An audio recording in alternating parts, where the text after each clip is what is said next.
देखेंगे slope intercept form. Slope intercept form के equation क्या होगी, कैसे होगा, उस सब चीज़ों को डिस्कस करते हैं। तो आप सभी लोगों का अपने इस चैनल डीपी क्लास में स्वागत है।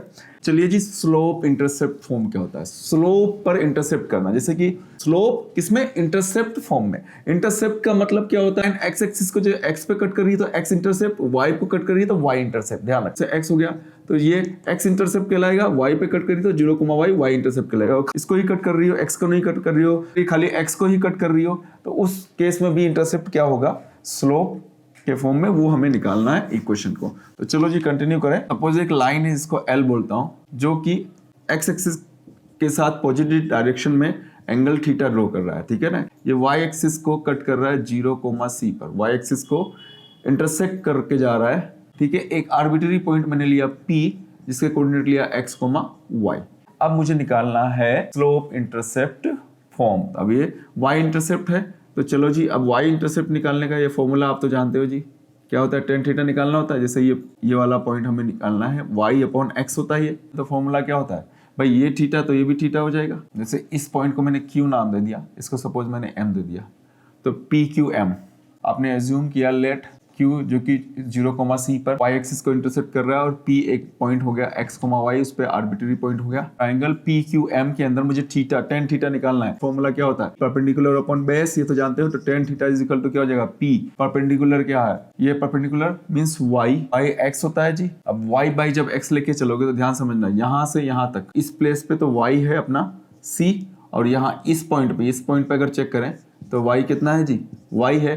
तो अब मुझे खाली निकालना है कितना पार्ट, इतना पार्ट। तो ये वाला जो पार्ट आएगा ना, खाली इतना, इस पूरे में से इतना वाला पार्ट माइनस कर दो तो y माइनस सी हो जाएगा। मतलब ये यहाँ से यहाँ तक की जो वैल्यू आ गई y माइनस सी आ गया। तो यहाँ देखे, इसके अकॉर्डिंग अगर हम देखें तो ये pm अपॉन qm चाहिए, qm चाहिए।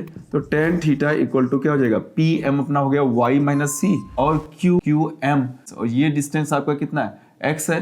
कहाँ से कहाँ तक, यहाँ ओरिजिन से यहाँ तक, देखो x ही है ना, यहाँ से यहाँ तक कितना है जी, x है। तो ये हो गया x, ठीक है। और tan थीटा को क्या लिखते हैं हम, m लिखते हैं। तो y माइनस सी अपॉन x, इसको इधर भेज दो जी, तो mx y माइनस सी को भी इधर लिया हो, तो फाइनली क्या हो जाएगा, mx plus C is equal to Y. मतलब finally y is equal to mx plus C, ये आ जाएगा y is equal to mx plus C आ जाएगा, ठीक है। अगर ये तो था क्या, y इंटरसेप्ट, अगर ये x इंटरसेप्ट अगर होता तो उस केस में क्या होता, सपोज d पे इंटरसेप्ट कर रहा है, d पर, तो यहाँ जो है ना इस फॉर्मूले के अंदर थोड़ा सा मॉडिफिकेशन था, y is equal to m x minus D plus C हो जाता, और कुछ नहीं था। y is equal to m x minus D, ठीक है, x माइनस डी, और d पॉइंट क्या होगा, +3 -3 जो भी होगा वो सिचुएशन होगा, तो ये इक्वेशन आ जाएगी। ये हो गया x इंटरसेप्ट का, और ये हो गया आपका y इंटरसेप्ट। तो दो केसेस बन रहे हैं। इस पे एक क्वेश्चन लेते हैं तो और अच्छे से क्लियर हो जाएगा। क्वेश्चन क्या कह रहा है, write the equation of line for which tan theta is equal to 1/2। मतलब स्लोप आपको दे रखा है 1/2 tan theta, where theta is the inclination of the line का इंक्लाइनेशन थीटा हो गया, मतलब ये समझ लो ये थीटा हो गया इंक्लाइनेशन, और tan थीटा की आपकी वैल्यू दे रखी है इन्होंने। भाई सपोज ये लाइन होगी, tan थीटा की वैल्यू है 1/2, ओके। ये थीटा इंक्लाइनेशन क्या है, x एक्सिस के साथ पॉजिटिव डायरेक्शन में, ध्यान रखना। और फिर बोला है आपको लाइन का इक्वेशन निकालना, y इंटरसेप्ट और x इंटरसेप्ट। सबसे पहले हम बात करेंगे y intercept. y intercept is -3/2। m जो है आपका वो tan थीटा दे रखा है, वो कितना है जी, 1/2, ठीक है। y पे इंटरसेप्ट c आपको दे रखा है -3/2। तो slope intercept form y axis वाला क्या होता है, y is equal to mx plus c, y is equal to m कितना हो गया, 1/2 इंटू एक्स, और c हो गया -3/2। अब इसको नॉर्मली सोल्व करो जी, तो 2y 2 एलसीएम हो गया एक तरह से, और इसको भेज दो इस तरफ, तो क्या हो गया देखो जल्दी से, 2 उधर गया तो क्या हो गया, 2y equal to x minus 3। अब सबको एक ही तरफ ले लो तो क्या हो जाएगा, इसको 2y को इधर भेज दो, x minus 2y minus of 3 equal to 0 हो गया इक्वेशन y इंटरसेप्ट का। आपकी बुक में ऐसा दिया हुआ है, इसको y वाले को पॉजिटिव लिया तो उस तरफ लेके चले गए, तो 2y माइनस x प्लस 3 बन जाएगा। तो ये भी बुरा नहीं है, दोनों ही इक्वेशन राइट है।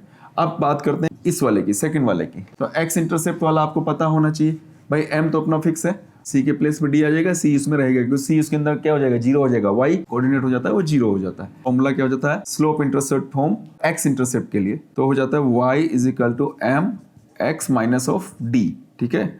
y is equal to m तो अपना वही 1/2 x माइनस d कितना हो गया 4, ये लो जी। अब इसको सोल्व कर लो, नहीं तो पहले इसको इधर ही भेज दो, तो 2y is equal to x minus 4 को x को इधर लेके आओ तो क्या हो गया, 2y minus of x plus 4 equal to zero. तो ये इक्वेशन आ गया x intercept slope intercept form में इक्वेशन फाइंड आउट करना। आई होप समझ में आ गया बेटा। सिंगल पॉइंट पे स्लोप इंटरसेप्ट हो तो फॉर्मूला मालूम है, एक्स एक्सिस के लिए क्या हो गया y equal to M X plus C, और y एक्सिस पे अगर इंटरसेप्ट करे तो y equal to M X minus of D, बस c नहीं आएगा, c जीरो हो जाएगा। तो आई होप ये आपको समझ में आ गया होगा। जितना ज़्यादा प्रैक्टिस करेंगे उतना ही कंफ्यूजन अपना क्लियर होता जाएगा। कोई भी डाउट है तो आप कमेंट्स करो बच्चों, हम आपके साथ में कोशिश करेंगे आपके सारे कंफ्यूजन को दूर करने की। तो अगले लेक्चर में वापस मिलते हैं, तब तक के लिए bye bye, take care, all the best.